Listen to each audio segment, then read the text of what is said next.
Flavour of होममध्ये सर्वांचं स्वागत आहे। आज आपण बटर पनीर मसाला अगदी घरच्या घरी आणि कमी साहित्यामध्ये बनवणार आहोत। याचं योग्य प्रमाण मी डिस्क्रिप्शनमध्ये दिलं आहे, एकदा नक्की चेकआउट करा। तर चला आता रेसिपीला सुरुवात करूया। यासाठी बघा मी कढई चांगली गरम होऊन ह्याच्यामध्ये 3 ते 4 चम्मच घी ॲड केला आहे।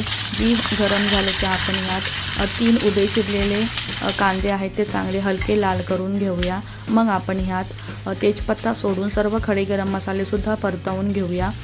तुम्ही इथे गरम मसाला पावडर सुद्धा वापरू शकता। नंतर बघा मी ह्यामध्ये 3 ते 4 हिरव्या मिरच्या, 8 ते 10 काजू सुद्धा आपल्याला परतवून घ्यायचे आहेत। तुम्ही हिरवी मिरची आवडीप्रमाणे कमी जास्त घेऊ शकता। बघा अशा कलरमध्ये सर्व साहित्य आपल्याला लाल झालं की आपण ह्यामध्ये 8 ते 10 लसूण पाकळ्या, 1 ते 2 उभा चिरलेला टोमॅटो सुद्धा आपल्याला अगदी नरम पडेपर्यंत परतायचा आहे। सर्व साहित्य आपल्याला हलकं लाल होईपर्यंत परतवून झालं की आपण ह्यामध्ये अगदी मुठभर अशी कोथिंबीर देठासकट ॲड करायची आहे। याच्याने आपल्या बटर पनीर मसाल्याला खूप छान टेस्ट येते। एकदा अशा प्रकारे बटर पनीर मसाला नक्की बनवून बघा व रेसिपी आवडली असेल तर चॅनलला लाईक, शेअर, सबस्क्राईब करायला विसरू नका। तर चला मी ते अर्धा ग्लास पाणी ॲड केलं व झाकण ठेवून 5 मिनिटं त्याला एक उकळी येऊन दिली। तर नंतर बघा आपण तयार केलेला जो मसाला आहे तो आपल्याला थंड होऊन त्याची पेस्ट तयार करायची आहे। मग आपण आता बघा बटरमध्ये पनीर फ्राय करूया। त्यासाठी बघा मी इथे 2 चम्मच बटरमध्ये 1 चमचा हळद आणि लाल तिखट ॲड केलं व पनीर चांगले शॅलो फ्राय करून घेतलं आहे। नंतर बघा आपण तयार केलेला मसाला थंड झाला की त्याची पेस्ट तयार पण झाली आहे। आता आपण बटर पनीर बनवायला सुरुवात करूया। तर बघा मी इथे 3 ते 4 चम्मच बटर घेतला आहे, 2 तेजपत्ता घेतले आहेत, 1 चमचा हळद, 2 चमचे लाल तिखट, 2 चमचे गरम मसाला आपल्याला चांगला तेलामध्ये फ्राय करायचा आहे।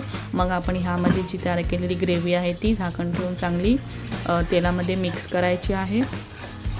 बघा अशा प्रकारे आपल्याला सर्व जी तयार केलेली ग्रेव्ही आहे ती तेलामध्ये फ्राय करून घ्यायची आहे तेल सुटेपर्यंत।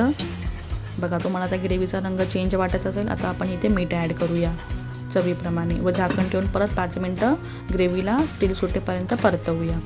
आता बघा आपली ग्रेव्ही चांगली तयार झाली आहे। आता आपण ह्यामध्ये फ्राय केलेलं पनीर चांगलं मिक्स करून घेऊया व इथे तुम्ही उकडलेले मटारसुद्धा ॲड करू शकता। बघा आता मी ते गरजेप्रमाणे पाणी ॲड केलं व ग्रेव्ही चांगली मिक्स करून घेतली। आता आपण इथे 5 मिनिटं झाकण ठेवूया। बघा 5 मिनिटानंतर आपली ग्रेव्ही चांगली घट्ट झाली आहे। आता आपण इथे 1 चमचा साखर ॲड करूया।